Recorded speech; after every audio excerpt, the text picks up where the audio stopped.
All right, ladies and gentlemen, welcome back to Ask the King, part 3 for episode 72 here, September 20th, 2018.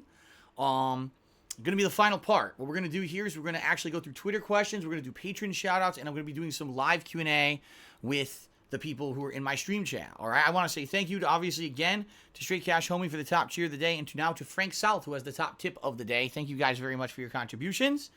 All right, so before we begin with more questions, what I want to do is give credit to the patrons. These are people who have given pretty, sizable pledges to my Patreon over the last 2 months since the last time I did Ask the King. Keep in mind, this is one of the perk levels that you can get if you pledge $10 or more to my Patreon. So, shout out to the following patrons: Nicholas Thompson, Orange X Juice, Wakuz, M, Peanut Brother, Villix, Abdurrahman Althani, Fallen 1570, Big Tone 995, Infinite, Casey Wood, Planet Jeff, Steven Slater 007, Thomas McDonald, Sean Given, Last Rambo 341, QPZMWN, David Denmark, Colton Hotchkiss, Relique, Nate Ribeling, Stormforce Gamer, Richie7, Byron Ripple, Show Krayos, Michael Denault, Louis Ava,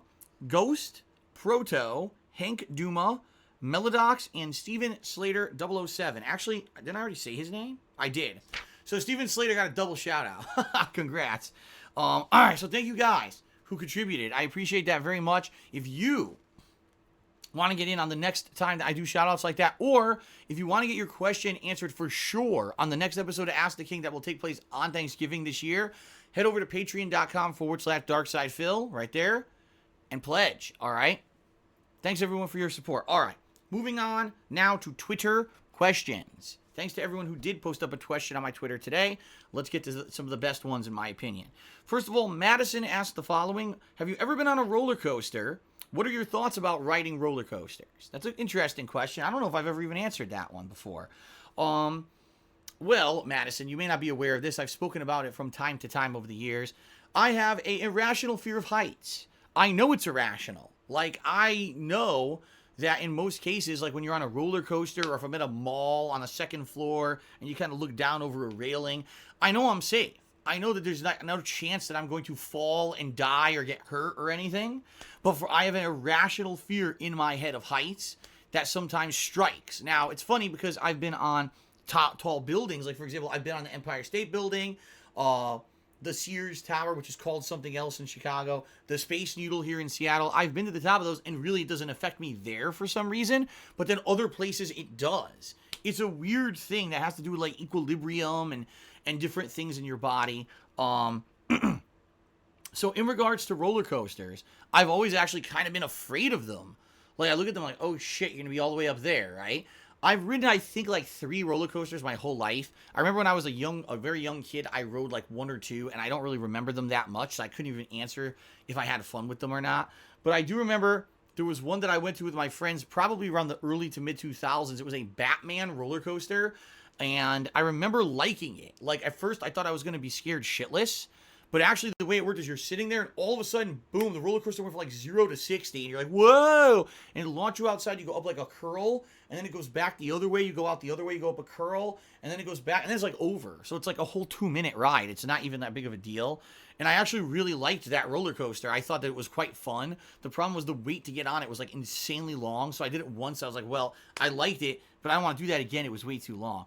But I've almost never been to amuse, like, I haven't been to an amusement park. I couldn't tell you the last time that I was at an amusement park, probably like the early 2000s, because at that time I was with my friends and we had gone to, I think it was Disney. Was it Disney? I don't remember now, but basically I almost never went. Yeah, I don't really go to them very often, and now that I'm 36 years old, it's not like I have opportunities to go on roller coasters or anything anytime soon. So there you go. Okay. Next question was from Mason. Mason asked the following: have you ever thought of playing an MMO again? Growing up, I always really enjoyed games like Star Wars: The Old Republic or World of Warcraft. I remember when you tried World of Warcraft the first time, it didn't go so well, but I was unsure if you'd do any long-style playthroughs in the future. Well, the thing is, it's not that I'm against it, but at least from what people have kind of explained to me, there really is no troll-proofing an MMO. as long as someone knows your name and the realm or server you're on, they have the ability to show up and troll you. And World of Warcraft literally had nothing to protect you whatsoever against trolling at all. It was completely, my whole experience was ruined. I had to turn off the live stream in order to play offline so that I could play for like 3-4 hours that I played that day. Actually, no, I think I played like 5-6 hours. And I just recorded it and uploaded it to YouTube, but I couldn't even live stream because people were trolling the shit out of me. I couldn't even get out of the introductory area. I don't know. Let me put it this way. Am I against MMOs? No. Do I think that maybe, imagine if I played an MMO once or twice a week for like a nighttime stream, so I played 4 or 5 hours a week, just a little bit of progression in an MMO.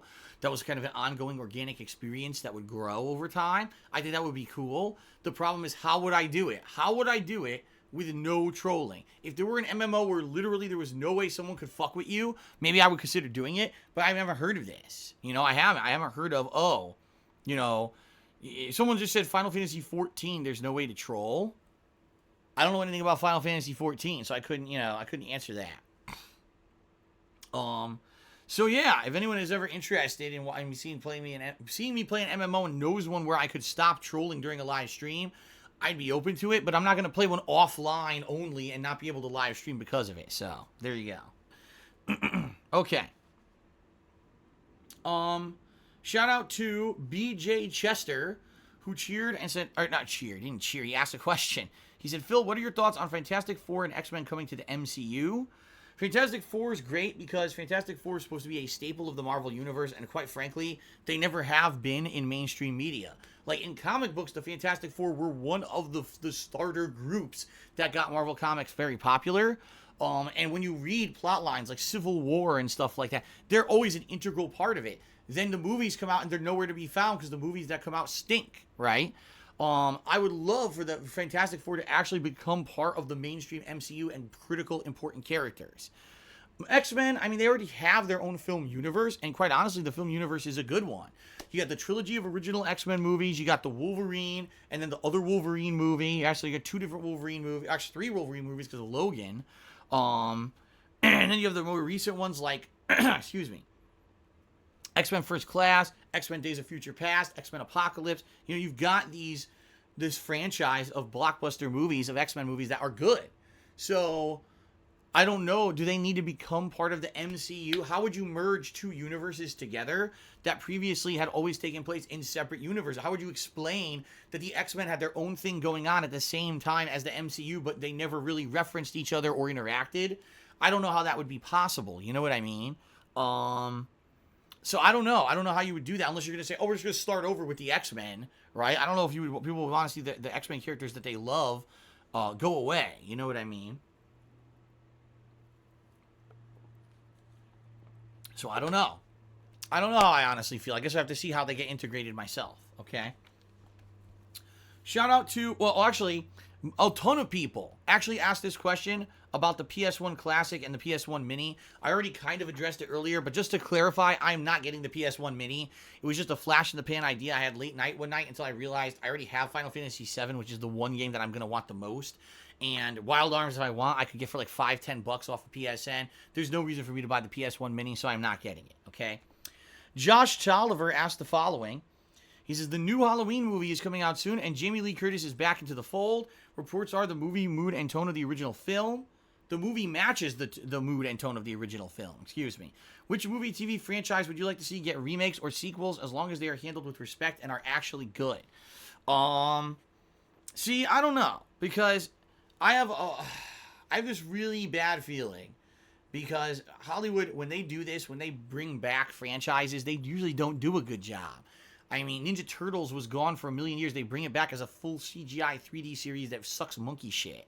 But Ghostbusters, everyone wanted a Ghostbusters 3. We got a video game that basically was Ghostbusters 3, and then the Ghostbusters they make is a steaming pile of horse shit that's not funny and doesn't have the spirit of the original films. So it's like, do I want to see, would I like to see a Ghostbusters movie that actually is in the vein of the original Ghostbusters movies? Yes, but seeing that when they tried it, they failed so miserably, I don't want that. I don't want to see them try ever again. You see what I'm saying?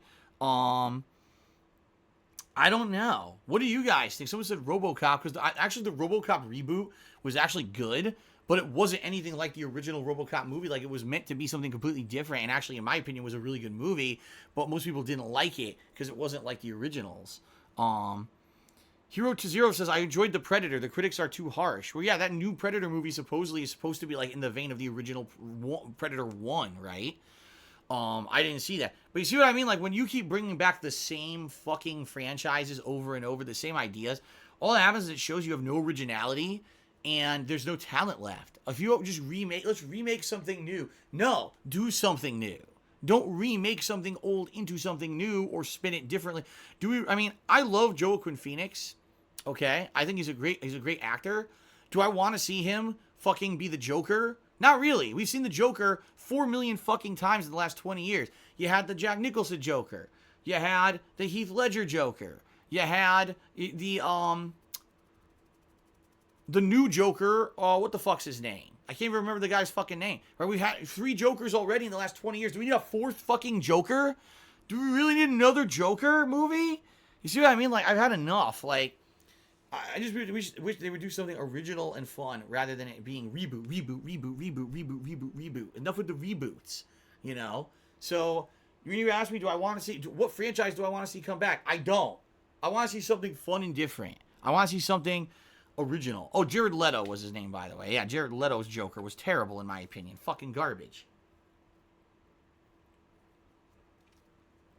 So, and how funny was it that Jared Leto, everyone kissed his butt when he was the Joker, even though the people who actually liked the Joker criticized, said it was the worst Joker ever. And then there was rumors that he was going to get his own movie franchise, and then it wasn't him. It was fucking Joaquin Phoenix instead. That was pretty funny. Anyway, no, I don't want to see anything rebooted. How about that? All right. Alex Sedella asks, Phil, what was your favorite subject in high school? Mine was drama class. I remember having a few. Here's the thing. I'll tell you what subjects I liked in high school while I was going to high school. And then I'll tell you what subjects I took in high school that I actually like to this day. And I'll tell you the difference. When I was in high school, my favorite class was computer lab. Why? Because we actually learned things that I could go home and immediately do. For example, I learned how to use Photoshop in high school. I learned how to do video editing in high school. I learned Microsoft Word, Microsoft PowerPoint. Although in high school, I learned all these programs.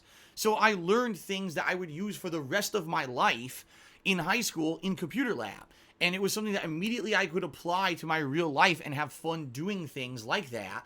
And immediately in the job market, when I got out of high school, I was looking for a job. I was able to apply those things. You see what I mean? So, yeah, that was the biggest one for me in high school, like computer lab. Now, long term, what classes in high school did I end up using the most? Honestly, and this might shock some people, Latin and British literature. What the fuck? What? Really? Yeah. Latin, the reason that I took Latin for 2 or 3 years. I think it was 3 years. And the reason that Latin ended up being one of the best courses I took is because it broke down the roots of most words in the English and other European languages to its base language that they all were based on, Latin. And if you know the core of a word, you can figure out what it means. Like, I could tell you right by looking at certain words, I can figure out what the word means in another language, even if I don't speak that language, because I took Latin. And that's really cool. So I can, a lot of the times I'll read, Spanish or French or, another language, and I could read it and like, oh, I know what that word means because, I see a core piece of it that's kind of a common thing. And I like that a lot. I can't speak Latin, but I can break down stuff into Latin terminology so I understand it, and I like that. British literature, why? A lot of people over the years have said, Phil, you're a very verbose guy. It seems like that when you're doing a vlog, you're doing a stream, you can use language that a lot of people don't use. It's like not common language. But then a lot of times we even think maybe you're saying the wrong word. Then we look it up and realize it's correct, that you're actually using a word that is, not a common word that people would use in normal dialect, spoken dialect, but you use these words. You're a very verbose guy. You have a big vocabulary. Where did you get your vocabulary from? I got it from British literature and comic books. From reading comic books over the years, and then a British lit class that I had for like 2 years in high school, which was like, I think it was one of their high honors advanced placement style classes. I ended up reading so many things that I like, what the fuck does this word mean? What does this word mean? And we had to learn vocabulary words every week that would then apply. We'd be like reading a novel, from, classical British literature, and you'd see the words in the novel and you'd understand what they meant. So that's kind of how, and it's funny because I hated Latin and I hated British literature when I was taking them, but those are the things that I actually use the most on a daily basis. A lot of the other shit, world geography, fuck if that ever has affected me whatsoever. Never needed that in my life. Most of the mathematics that I did in high school doesn't affect me. It's just basic arithmetic and stuff that I do on a daily basis that I need. Like, you go to the store and something's 20% off. Shit, how do I figure out how much the price actually is? I could do that shit quick in my head, but I learned how to do that in elementary school. That wasn't high school, you know what I mean? Fuck if I'll ever use algebra or calculus for anything. Most of the stuff that I use on a daily basis, I did not learn in high school. So all those years of school, kind of went away for nothing. Kind of went to waste, in my opinion. So there you go. There's the answer. Shout out to X Thick, who cheered 100 bits. He says, which game of any generation and console was the worst, most dreadful controls you ever experienced? For me, it was Rascal for PS1 and The Thing for PS2. The worst ever. Ever. That's a tough question. Because I remember there was an era of both SNES and early PS1. There were a lot of very bad controlled games in that era. I remember PS1, a lot of those games almost would be equated to fucking shovelware, where you could barely do what they wanted you to do. That first generation of PS1 game. Now, PS1 eventually became an outstanding, amazing, groundbreaking console, but the early games for that console, but I can't think of one, nothing's really coming to mind. I wish I had a better answer for your question, but nothing's jumping out at me and coming to mind. You know what I mean? Yeah, I don't know. I'm sure some people could give recommendations. I wonder if anyone's saying anything in the stream chat right now. Nah. All right. Alice Telemon cheered. He says, I've watched many a YouTuber and streamers, but none talk as effortlessly as you with a coherent story for that long and could still be entertaining. Just years of it, man. Years of me being or having a job where I needed to talk publicly in front of people, whether it was a sales job and I needed to tell a story about a product, whether it was an office job where I had to do a presentation. In school, I had to constantly do presentations and the like, business school and stuff like that. And then, not being afraid of talking publicly because of my years of Street Fighter experience. So a lot of factors that came into it. My education, having the wide vocabulary I have, a lot of factors to come in there. But thank you for the cheer. He also cheered again. He says, your channel has a pretty international audience. Which country surprised you the most when learning you had viewers there? Back in the day, I used to have a very, very wide diversified audience. And what I mean by that is I would look and it would say 50% of my viewing audience was in the US and 50% was international. I mean, it was that big of a chunk. And that's huge. That's a ginormous chunk to have international. And it was all the British countries, let's try that again. All the European countries you could think of. Great Britain, England, I said England. Boy, I'm being stupid today. Great Britain, France, Germany, Denmark, Sweden, all the ones where English is kind of a commonly spoken language. Even if it's a secondary language, it's still a commonly spoken language. They would all be way up there in the rankings, 5-10% of my views. And then every once in a while, a few people from the Middle East, Asia, that kind of stuff. I guess because in the Middle East and Asia, I believe that they have in certain parts censored internet, that really they can't have the free and open ability to watch videos like we can. So I don't really have any kind of a viewer base there. Now, though, it's changed. What I've noticed is that now probably about 70% of my viewer base is America, the United States or Canada. And then probably maybe 10 to 15% is actually the UK. And then, like I said, Germany, Denmark, some of those come into play after that. But outside of that, I don't have the crazy international viewer base that I used to have. So, was there ever a country that shocked me? Yeah, for the most part, the countries that were the primary viewing areas for my content were always either a country where English was the primary language or it was the common secondary language. If you go to France, it's French or English. You go to Germany, it's German or English. You see? So it makes sense. Not I went to the Middle East you know, where there's these Middle Eastern dialects and no one really speaks English. That's probably why a lot of people don't watch me there. You know, in China, same thing. You know what I mean?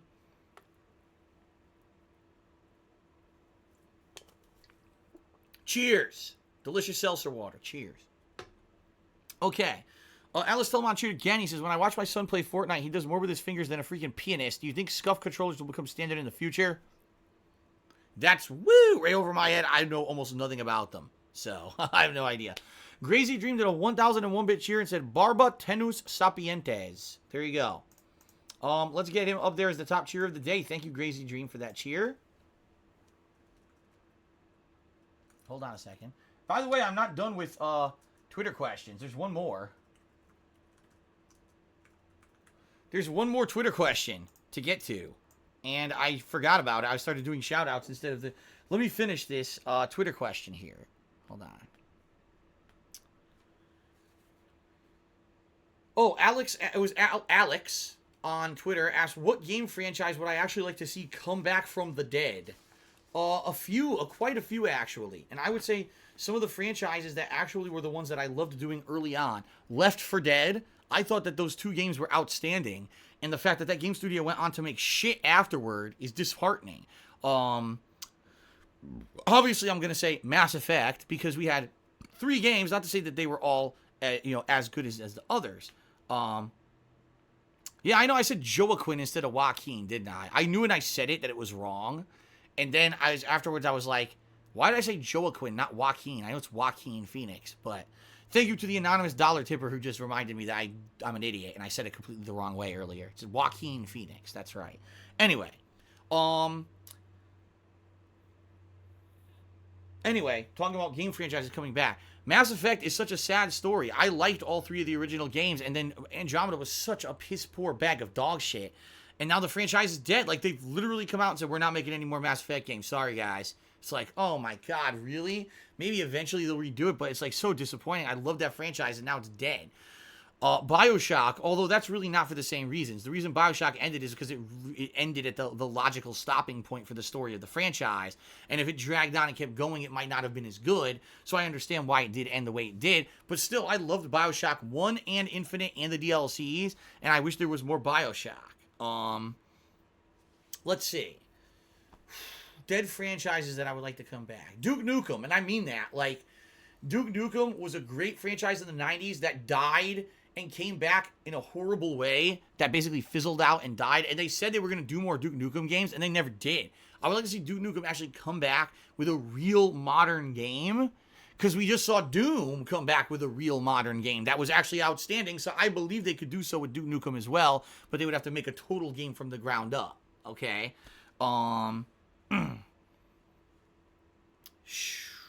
Anything else? I'm just trying to think. Off the top of my head, what would be a franchise that's completely dead at this point that I would like to see come back that I really enjoyed in the past? This is actually a really tough question.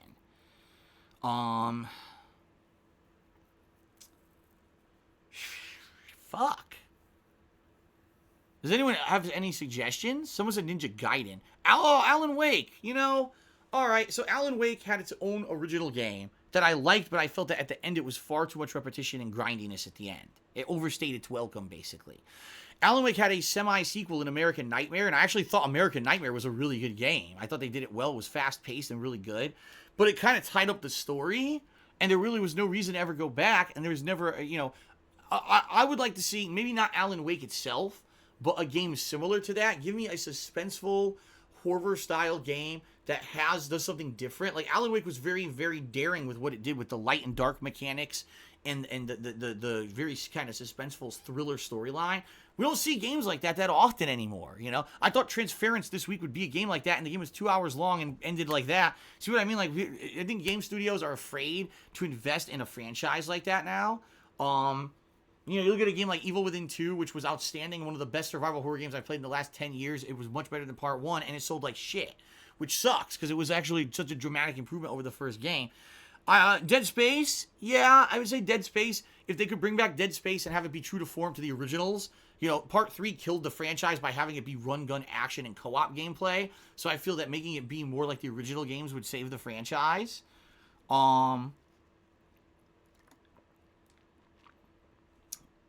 Yeah, I guess those are my answers. Okay. All right. So X Thicktured again. He says, "What are your thoughts on the current Soul Calibur 6 roster? In my opinion, if the base roster is way too small, I don't even know the base roster. I actually don't even know the base roster of Soul Calibur 6 at all, so I couldn't answer.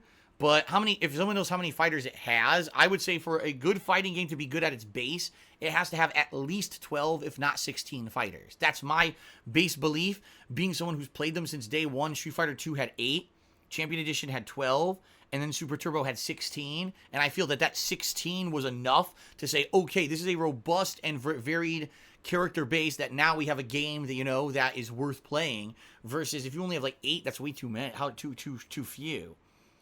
Anyone know how many characters Soul Calibur 6 will have at launch? I don't know the answer. But I say 16 is a good number, okay? Who do I use in Soul Calibur? Asks like a surprise. Let's see. Mitsurugi, Voldo, Killick, Nightmare, and Cervantes are really kind of the 5 characters who I messed around with. Oh, and Sophitia as well. Sophitia I've messed with as well. Those were the characters who I played with back in the day. Keep in mind, this is like Dreamcast era.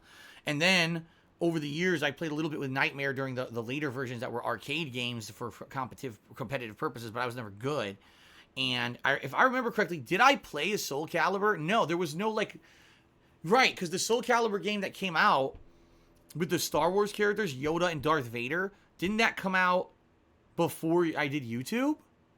I think it did. Like, I don't think I played that game, right? I don't think I did that for YouTube. I think I did that before YouTube. And then they came out with the free-to-play Soul Calibur game, right? And I played that one. I don't remember. Soul Calibur 5 was 2012, says Pirio Niku. I don't even... God, why can't I remember it? Did I play Soul Calibur 5? Now I want to find out. Did I even play it? Oh, let's look. Here.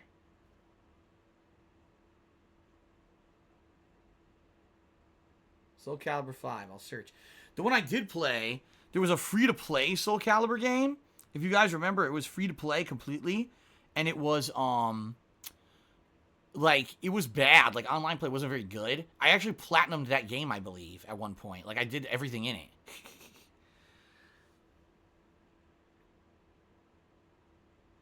Yeah, I had it. It was 2012. I unboxed it along with Final Fantasy 13-2. Yeah. I actually did play Soul Calibur 5. Holy shit. I don't remember that at all. I seriously don't remember at all playing that game. Damn. I wonder if it was any good. That's pretty bad. I mean, talk about brain fart. I don't remember it at all. And then again, it was over 6 years ago. So, Alice Telemann cheered. He says, if you could release one game tomorrow, would it be Street Fighter 6, Grand Theft Auto 6, or Zelda sequel on the Switch? Out of these 3 choices, probably Grand Theft Auto 6. Yep, probably Grand Theft Auto 6 because I have no confidence that Street Fighter 6 will be any good after Street Fighter 5. And Zelda, we just had Breath of the Wild. I don't want another Zelda. I'd rather have Grand Theft Auto 6. X-Thick Cheers says the base roster has 20 characters, but the issue to me is that every game in the series before had more. A sequel should have more, not less, so it's not about the numbers themselves. 20 characters is a lot for a base roster. 20 characters is a lot. You also got to remember that we haven't had Soul Calibur in a long time, so you're going to have people jumping into Soul Calibur that basically... When they jump in, it's the first time they're playing the franchise, so you don't want to have too wide of a roster. Plus, let's face it, you know they're going to sell DLC characters, you know. I actually heard news that basically this game almost didn't get made, and that they really had to convince Bandai Namco to put the time and money invested into it to make this game made. And that basically, basically they interviewed the game dev, the lead dev, the lead guy, and he's like, listen, I actually am not doing this to be an alarmist, and I'm not doing this to get sympathy, but basically if this game doesn't sell, we're done. Like, Soul Calibur was done. It will not continue as a franchise. So I guess we have to see how this game does. But in my opinion, 20 is a good number. So, Wakam Zanzibar is cheering and asks, what are my thoughts on Fortnite dance class? What do you think? Do you really think any of the dances in Fortnite are worth dancing? I'm just saying. There's a bunch of goofing around, in my opinion. Master Nutella cheered and says, will you play Luigi's Mansion 3 when it comes out, and will you play the old Luigi's Mansion before it's out? One minute. That's an interesting question. Let me take a look. Hold on.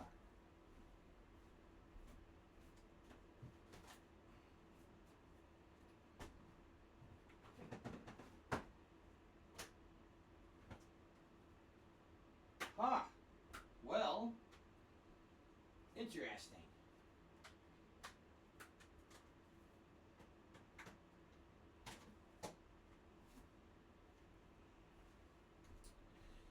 Well, ladies and gentlemen, guess what?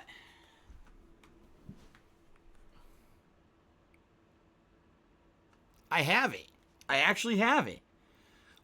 It's from 2013, and I remember I bought it at a time when I was traveling a lot. I remember back 2012, 2013 were the last years when I was going to conventions and the like, right? So I actually have Luigi's Mansion 2, and I could play it if I wanted, you know. I have a 3DS capture device. In fact, when I first got the 3DS capture device, this was one of the games that I did a demo of. I played it for like I think like 45 minutes or something. So I actually have it. I never played it. I played just what I played on stream that day was all I've ever played of Luigi's Mansion. I never actually played more of it after that. So I have it. It's possible to play it. If people wanted to see, I have this one. But would I actually, will I play Luigi's Mansion 3? I don't know. Does it have the game in it? Yes, it does. Does it have the game in it? Yes, it does. If people wanted to see me play Luigi's Mansion 3, it's on the Switch, right? I would play it, I guess. If people really are interested. I don't know. See, Nintendo games are hit or miss for me because I can't make any money on YouTube from them. So it's more based on how many people are going to show up to the streams and will they be supportive. Now, last year, Super Mario Odyssey was great. People were very supportive, and it turned out well. But, you never know what's going to happen when you play a Nintendo game, so. Knows Nobody did a 100-bit cheer asking about an old video where I got disqualified from a Street Fighter 4 tournament. I wonder if there were any other times you've been DQ'd from a tournament. To my knowledge, that was the only, notable one, that I can remember. Usually I was the guy, who would sit around and wait hours on end for everyone fucking else to show up for their turn, I was always the responsible guy who had to sit there and wait. And I would be the one who gets screwed over because I waste my whole day waiting to play my fucking tournament game. And then, all right, well, you know what? I've been waiting for 3 hours. Can I go use the bathroom? Oh, no, your partner, your opponent's here. Let's play now. I got to take a shit. Now it's too late. I got to play, right? So I'm sitting here trying to play fucking Street Fighter, turtling in my ass, a turd, trying to fucking fight this game at a competitive level. It's like, come on, man. But no, I think that was really the only notable time that I ever got kind of DQ'd. That's why it was kind of a big deal. It was like, Phil is the guy who's always known as the guy who's there. How are you DQing him in a tournament? Like, all my friends were so angry at that tournament director, but whatever. Gracie Dream did a 100-bit cheer. He says, would you do another Minecraft stream? Only if there were a reason to. Like, if there's actually a definitive reason to go back, if there's content that was added over the years, there's something different to do in the game. I wouldn't just go back just to do it. The only time maybe is like ultimate chill stream. Like, I do a chill stream event where it's all me, games where you're going to have tons of interaction with me. So maybe that Minecraft would be one of them because, as you guys know, that game is just endless downtime. The thing is, when I played Minecraft, it sucked. Like, remember when I played Minecraft, how bad it ran on my PC? Like, it was choppy as fuck. So if I did play it, I'd probably play it on console. Maybe I'd get it on PS4 Pro and have it run at 60 frames on the Pro or something, because running it on PC was a nightmare. The thing really ran like shit. All right.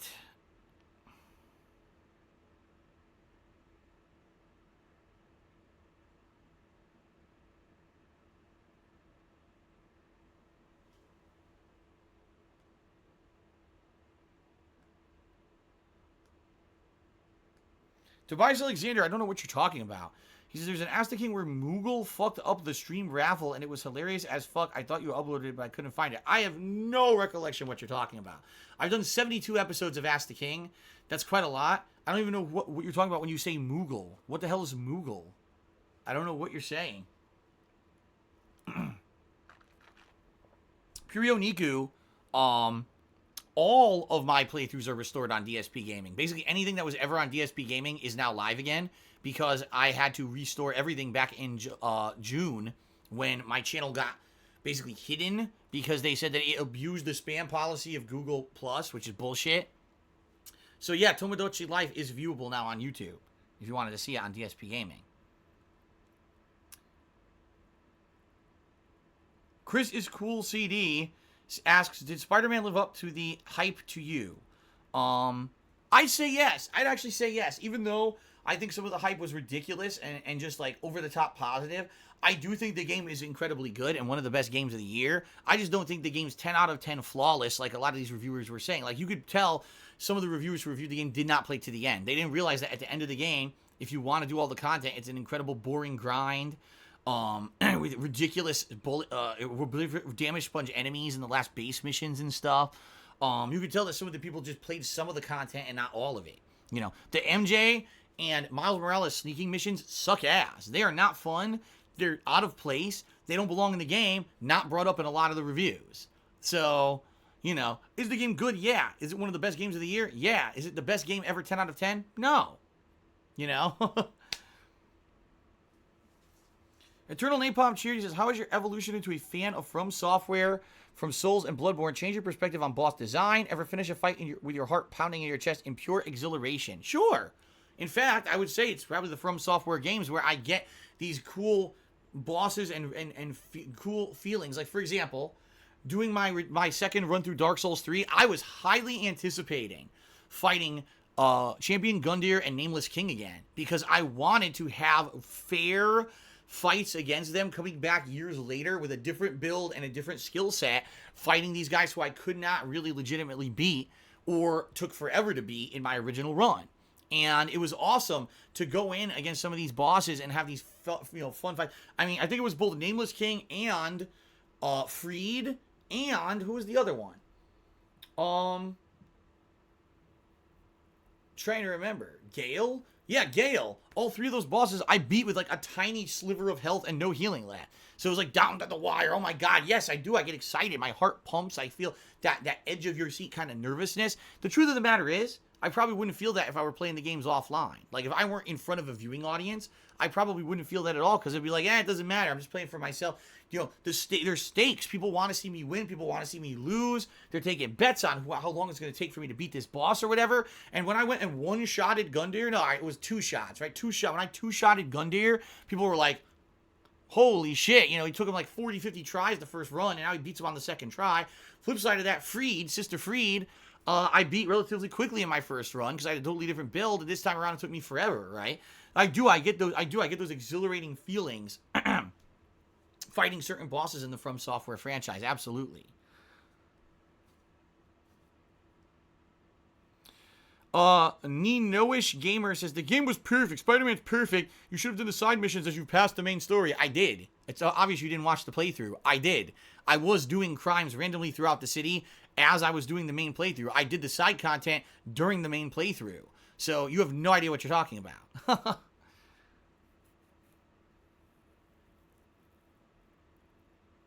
Oh, yeah, Tobias Alexander, he's talking about an old stream from Connecticut with the old Twitch and the bot I used to use.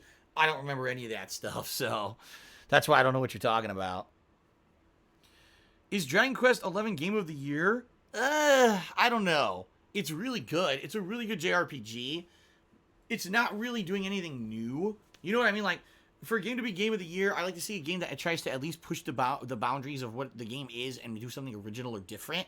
Spider-Man really tried to do different stuff by having puzzles as well as the best combat ever in a Spider-Man game, as well as the best graphics and web swinging. God of War took an existing franchise and modernized it with a variety of gameplay, tons of side content, robust story, great graphics. Dragon Quest is good, but it's kind of like, it's exactly what you want from a JRPG. They didn't really delve out of the realm of that to say, oh, here's something amazing and fun and new. It's just kind of a really great, solid RPG with good graphics. So I don't know if it's Game of the Year kind of material. Yeah, I don't know. Is Shattered Dimensions my highest viewed playthrough? I don't know, Atlas Telemon. I know, if I'm thinking back over my 10 years as a content creator, some of the videos that got the most views ever was the final one or two videos of Spider-Man Web of Shadows. The first part and I think another part of Spider-Man Shattered Dimensions broke 1 million views. Resident Evil, the first DLC, Lost in Nightmares, I believe broke 1 million views. Who? You see, it's funny because some people think, oh, Heavy Rain. No, Heavy Rain honestly didn't get exorbitant views or anything on YouTube. It really didn't over the years. I don't know. I honestly don't know. I wouldn't know. Atlas Telemon, like, what is the most viewed playthrough I've ever done? I wouldn't know. I don't have a game of the year so far. Gavin has asked me, what's my game of the year so far? I don't want to say. I mean, obviously, both Spider-Man and God of War are contenders. Outside of that, I don't even know if I have a third contender. Quite frankly, like, most games this year were very disappointing to me. I thought it was a very, very...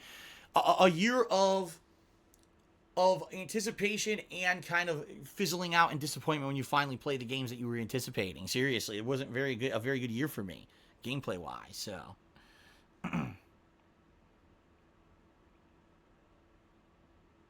Sea of Thieves and Extinction? Yes, of course. The top 2 games. I have Italian ancestry. Jack RMO says, do you actually have Italian ancestry or do you just like Italian food? No, I am about one quarter Italian because my dad is just a bunch of European countries mixed, but my mom is pretty much 50-50, half Polish, half Italian. Her mom was Polish, her dad was Italian. So I got like 50-50 on her side, so I'm about a quarter Italian. One Button Dash is wondering, did I think about picking up the Capcom Beat 'em Up bundle? Yeah, I heard about it. Just, I don't think, like, for example, I don't think that right now it's a good thing to play. Like, that's something in the middle of the summer if that came out. Hey, anyone want to get the collection and do some beat 'em up games with me? But now I'm in the middle of new stuff. I'm playing Dragon Quest, Shadow of the Tomb Raider, still playing Street Fighter. Coming up, I got 2 new things coming up next week. You see what I mean? Plus, I'm going to do Max Payne as a Patron's Choice playthrough. It's like, I think the timing of the release was shitty. Like, why release it now when there's new games out? If you did it 2 months ago, everyone would have bought and played this game. I think it's really bad timing.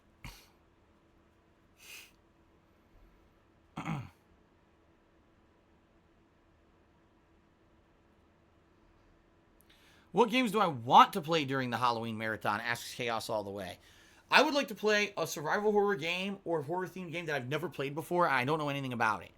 Like, that's the best. When I go into a game cold and I know nothing about the franchise, that's the best in my opinion. But the thing is, now I've been kind of exposed to a lot of the horror/survival horror style stuff, so I honestly don't even know what would that be. You know what I mean? Like, what on earth would that even be? It's going to be up to the patrons. This month, guys, you pledge to my Patreon $5 or more by the end of September, you'll be nominating and voting on the horror game. So it's up to you to get some good ones in there, okay?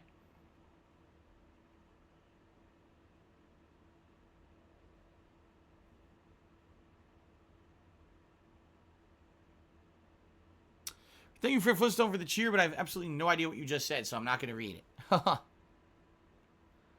right, hold on. Let me put this back before I forget about it.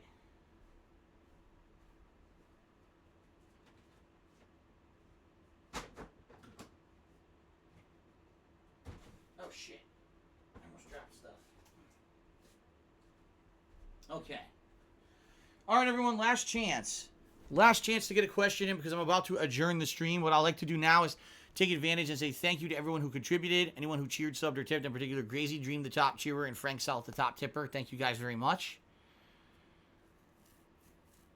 Tobias Alexander asks, if Kojima made Silent Hills, do you think it would have been the best horror game of the generation? PT was amazing, like a really great example of a survival horror game, except the ending was cryptic as fuck. But outside of that, it might have been great. I don't know. We'll never know. That's the problem. We'll actually never know.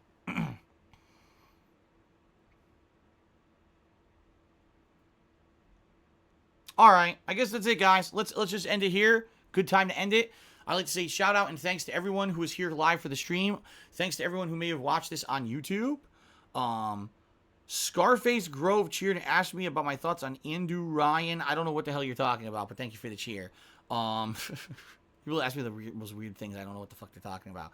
So thanks to everyone. Hope you liked the show. Reminder, the next show is in 2 months on Thanksgiving Day. So you can post up questions right now on the kingofhate.com forums for a chance to get them answered. If you want to be guaranteed to get your question answered, pledge $20 or more to my Patreon. All right. That's it. Thanks everyone for a great Ask the King. I hope you liked the show, whether you watched on YouTube or on Twitch. And until Thanksgiving, peace out. Hope you enjoy all the great new games we're going to be playing the next 2 months. It's going to be insane, and the amount of new releases constantly hitting. And I'm looking forward to more. Thanks everyone for your support. Later. Have a good night, everybody. Thanks for watching.